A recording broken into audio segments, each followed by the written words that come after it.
What if I told you this was the sparkliest Nerf blaster to ever exist? This is the Nerf Rebel Diamondista. Well, I would tell you I'm lying right to your face. Because that's not true at all. In fact, there is possibly an even sparklier blaster from Nerf. It is the Halo MA40 that's covered with Swarovski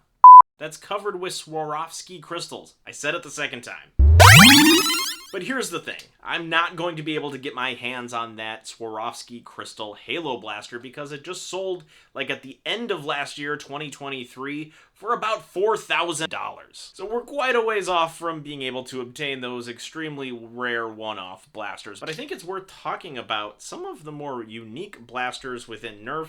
And we're going to start with the sparkly one here. This is the Diamondista from the Nerf Rebel line. Now, a translucent Nerf blaster isn't usually something to write home about. Throughout the years, throughout the decades, we have seen different versions of translucent Nerf blasters. We've had things like Mavericks, we've had things like Strong Arms, we've even had Best Buy exclusives from the Fortnite line that were half opaque, half translucent. A purple translucent shell, and not only purple, but it has glitter on the inside, is something that I don't think we've ever seen in Nerf since the Diamondista. Now, the Rebel line in general was pretty wild. They would just throw a whole bunch of crazy designs at the wall to see what stuck.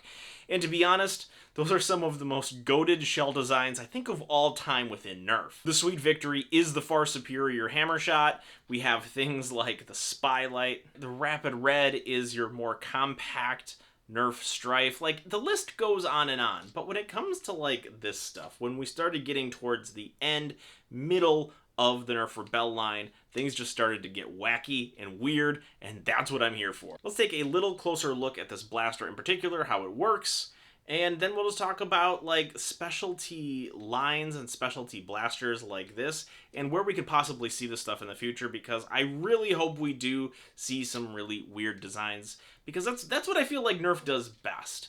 And I think with the new jumping off point with the N1 dart, we might be afforded some opportunities just to get weird again. So let's talk about how the Diamondista works.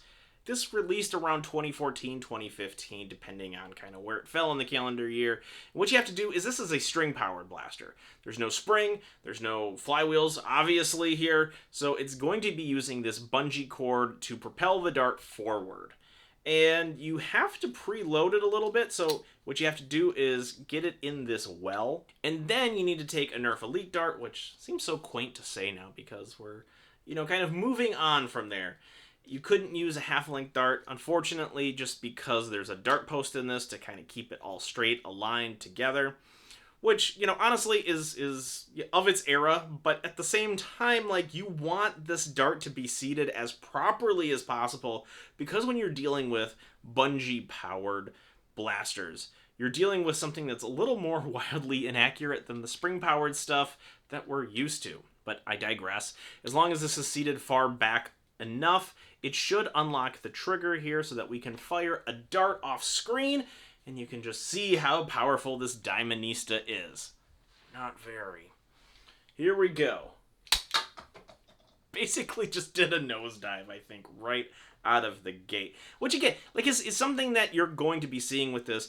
And 2014, right? That's 10. This blaster is 10 years old. It's a decade old. The life of this bungee cord isn't going to be much longer than that. Like, this is just going to get worse and worse and worse as the years go on. It's not incredibly taut, so, like, it will have some play in it, but honestly, like, as we've seen with things from, like, the 90s, like the Nerf slingshot that I have, I think it's around here somewhere. No, I moved it. Yep, I definitely moved it. It's just the nature of things, right? There is enough elastic in here that over time, it just gives up. Kind of like my sweatpants from the COVID era. But let's take a little closer look at the design of this blaster, because it's kind of clever. You can see that this piece right here, this translucent purple shell, is really the star of the blaster. This is the Diamondista part, whereas the crossbow arms don't have the exact same formula for plastic. It is a softer plastic as kind of this main body, so you can see there is some variation in the purple color. The other thing that you'll notice that it's very skeletonized, which they can kind of get away with this diamond pattern to make it a more slender blaster. But when you grip it and you have the skeletonized handle here, this is where things start to fall apart because it's just not very comfortable. And it doesn't even have a diamond pattern, it's just kind of rectangles. But I'm not here to trash on a blaster from 10 years ago because we're at the point now where this is nostalgia. And honestly, the inclusion of the glitter into the shell is something that I wish more Nerf blasters would do. I think it's just kind of fun, and you could make the case that it doesn't have to be Rebel, it doesn't have to be purple, it could be a number of other colors just to have some kind of additive in there. I'm sure that's very tricky to do molding-wise and manufacturing-wise, but it's cool. And I don't know of any other example Nerf blaster that has like an additive into the translucent shell, or really any shell for that matter. If you know one, please leave it in the comment section because I'm dying to know. I did some research and I couldn't find it.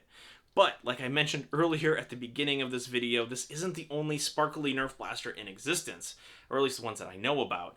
The translucent one, yes, but the sparkles, no, because back in 2020, there was the Halo Infinite Nerf blasters that came out, and there was a special breast cancer awareness promotion that put, like, I think like 16,000, 13,000 Swarovski crystals all up and down the Halo MA40, which by itself is a fantastic blaster, and a blaster that's getting harder and harder to come by, very sought after by the cosplay community, as well as Nerf collectors, because it was such a finite window, because of just how the Halo Infinite delay of the release of the game, and Nerf putting products on store shelves to help support the release that then got delayed and never got kind of like a second shipment.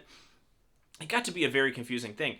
But then there was a charity auction for this one-of-a-kind pink Swarovski crystal encrusted Halo MA40. Okay, you got the name brand of Halo, you've got some Swarovski crystal. Like, it's kind of cool, right? Like, it's a Nerf blaster that's kind of very sci-fi infused with very elegant crystal decorations. I'm gonna put like if I haven't already, I'm gonna put some pictures up here.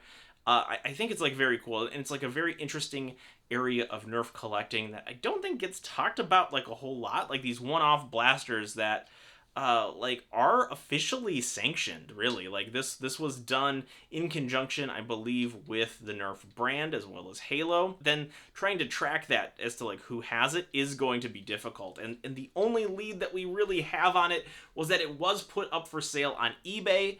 Somebody in like Mississauga had it, and it got sold to somebody for like around $3,500–4,000 US, which is like an astounding amount of money to pay for a Nerf blaster. Even one as cool as like a Halo one, I'm guessing a lot of the value is coming from the Swarovski crystals. The eBay listing actually does a really good job of highlighting how it was decorated, and just looking at the thing blinged out, like, it is quite incredible. So whoever has the Nerf Halo Swarovski crystal one-of-a-kind blaster, congratulations. Like, that's a really cool thing to have to your collection. If for whatever reason you come across this video, let me know, like, why did you get it? Like, did you get it for the Nerf collection? Did you get it for the Halo collection? Or did you get it for the Swarovski crystal collection? Because I'm thinking there's like all kinds of different collections and collector pieces that kind of go into this, or are you a perfect Venn diagram of like all of those overlapping at some level? Yeah, I don't know. I'm just curious about that stuff. I like to have that knowledge of where things end up because it's just kind of fascinating to know. As I mentioned earlier, those are the only two really sparkly Nerf blasters that I know that exist. There might be some other ones. There are other Nerf blasters that have decorative elements. I mean, there are some Nerf blasters that have shiny stickers, but that's kind of a different thing than what we're talking about here. So again, like if you are aware of any blasters that I missed, please let me know in the comment section. And I think that kind of does it for this little look at a very small niche of Nerf blasters that I feel has the potential to like grow and grow and grow.